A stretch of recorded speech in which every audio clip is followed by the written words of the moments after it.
اعوذ باللہ من الشیطان الرجیم، بسم اللہ الرحمن الرحیم۔ السلام علیکم۔ آج کی ویڈیو شروع کرنے سے پہلے ایک اہم اعلان ہے۔ دیکھنے والے تمام لوگوں سے گزارش ہے کہ ہمارے چینل کو لائک اور سبسکرائب کریں۔ ہماری ہر ویڈیو کے آخر پر ایک سوال کیا جائے گا جس کا جواب ویڈیو میں ہی موجود ہوگا۔ سب سے زیادہ درست جواب دینے والے کو قرآن اندازی میں شامل کیا جائے گا اور انعامات دیے جائیں گے۔ لہٰذا ویڈیو کو آخر تک دیکھیں اور انعامی کوڑے میں جیتنے کے زیادہ سے زیادہ مواقع پائیں۔ انشاءاللہ ہر موضوع آپ کے علم میں اضافے کا سبب بنے گا۔ یاد رہے کہ لائک، سبسکرائب اور درست جواب کوڑے میں شامل ہونے کی لازمی شرائط ہیں۔ تو چلیں اپنے موضوع کی جانب بڑھتے ہیں۔ آج کی اس ویڈیو میں ہم حضرت عبد المطلب کے بیٹے جناب عبداللہ علیہ السلام کے بارے میں بات کریں گے۔ آپ جناب عبد المطلب کے بیٹے تھے۔ کنیت ابو احمد تھی۔ آپ کی والدہ کا نام فاطمہ تھا جو عمر بن عائد بن عمر بن مخزوم کی صاحبزادی تھی۔ آپ کے کئی بھائی تھے جن میں ابو طالب علیہ السلام کو بڑی اہمیت حاصل تھی۔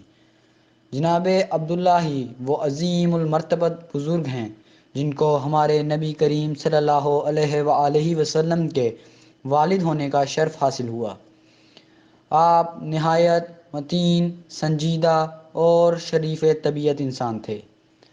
نہ صرف جلالت نسب بلکہ اخلاق کی وجہ سے بھی تمام جوانان قریش میں امتیاز کی نظروں سے دیکھے جاتے تھے۔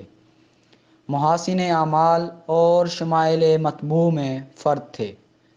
حرکات موزوں اور لطف و گفتار میں اپنا نظیر نہ رکھتے تھے۔ جناب عبد المطلب آپ کو سب سے زیادہ چاہتے تھے۔ ایک دفعہ کا ذکر ہے کہ جناب عبد المطلب نے یہ نظر مانی کہ اگر خدا نے مجھے 10 بیٹے دیے تو میں ان سب میں سے ایک راہ خدا میں قربان کر دوں گا۔ اور اس کی تکمیل میں جناب عبداللہ علیہ السلام کو ذبح کرنے چلے۔ لوگوں نے پکڑ لیا اور کہا کہ آپ قربانی کے لیے قرعہ ڈالیں۔ چنانچہ بار بار جناب عبداللہ علیہ السلام کے ذبح پر ہی قرعہ نکلتا رہا۔ جناب عبد المطلب نے سخت اصرار کے ساتھ انہیں ذبح کرنا چاہا، لیکن اونٹوں کی تعداد بڑھا کر قرعہ کے لیے 100 تک لے گئے۔ بالآخر 3 بار جناب عبداللہ کے مقابلہ میں 100 اونٹوں پر قرعہ نکلا اور جناب عبداللہ ذبح سے بچ گئے۔ اس کے بعد آپ کی شادی قبیلہ زہرہ میں وہب ابن عبد مناف کی صاحبزادی جناب آمنہ علیہ السلام سے ہو گئی۔ شادی کے وقت جناب عبداللہ کی عمر تقریباً 18 سال تھی۔ آپ نے 24 سال کی عمر میں انتقال فرمایا۔ مورخین کا کہنا ہے کہ آپ مکہ سے بسلسلہ تجارت مدینہ شریف لے گئے تھے، وہیں آپ کا انتقال ہوا اور آپ مقام ابوا میں دفن کیے گئے۔ آپ نے ترکہ میں اونٹ، بکریاں اور ایک لونڈی چھوڑی جس کا نام برکت اور عرف ایمن تھا۔ جناب ابو طالب علیہ السلام آپ حضرت ہاشم کے پوتے تھے، جناب عبد المطلب کے بیٹے تھے اور جناب عبداللہ علیہ السلام کے سگے بھائی تھے۔ آپ کا اصلی نام عمران تھا، کنیت ابو طالب تھی۔ آپ کی مادر گرامی فاطمہ بنت عمرو مخزومی تھی۔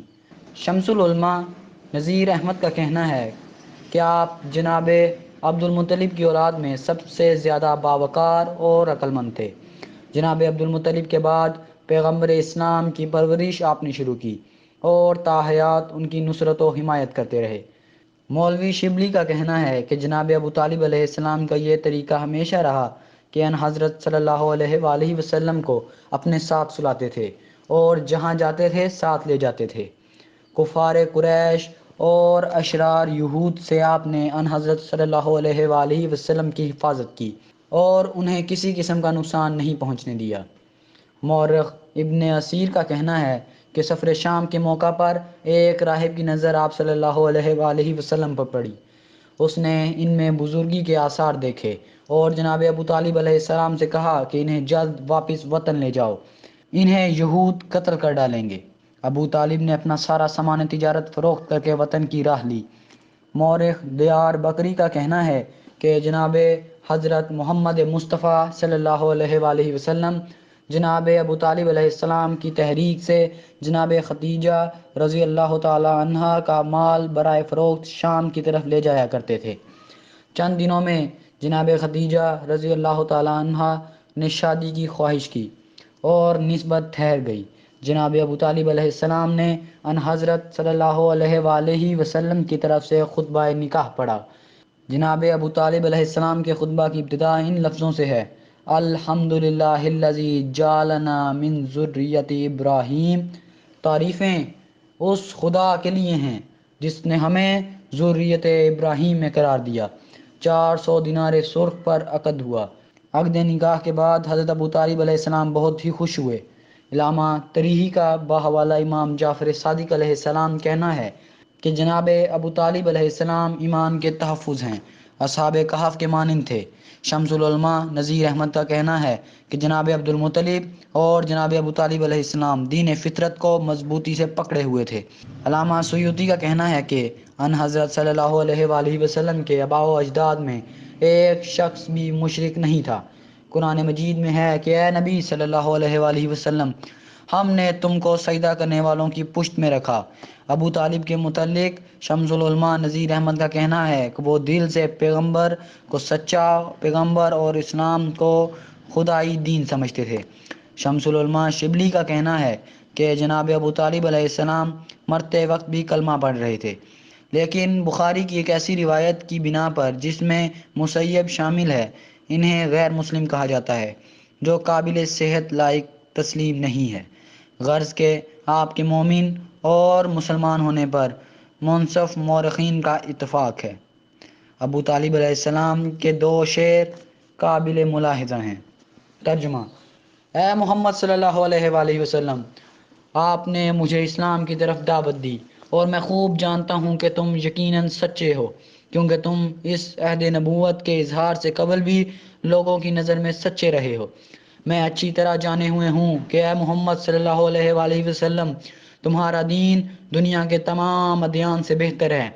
آپ کی بیوی فاطمہ بنت اسد تھیں جو بعثت کے پہلے سال میں ایمان لائیں اور 4 ہجری میں بمقام مدینہ منورہ انتقال فرما گئیں، اور خود آپ کا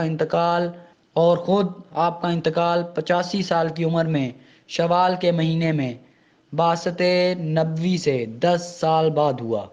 آپ کے انتقال کے سال کو رسول اللہ صلی اللہ علیہ وآلہ وسلم نے عام الحزن سے موسوم کر دیا تھا۔ چلیں آج کی ویڈیو کے سوال کی جانب بڑھتے ہیں۔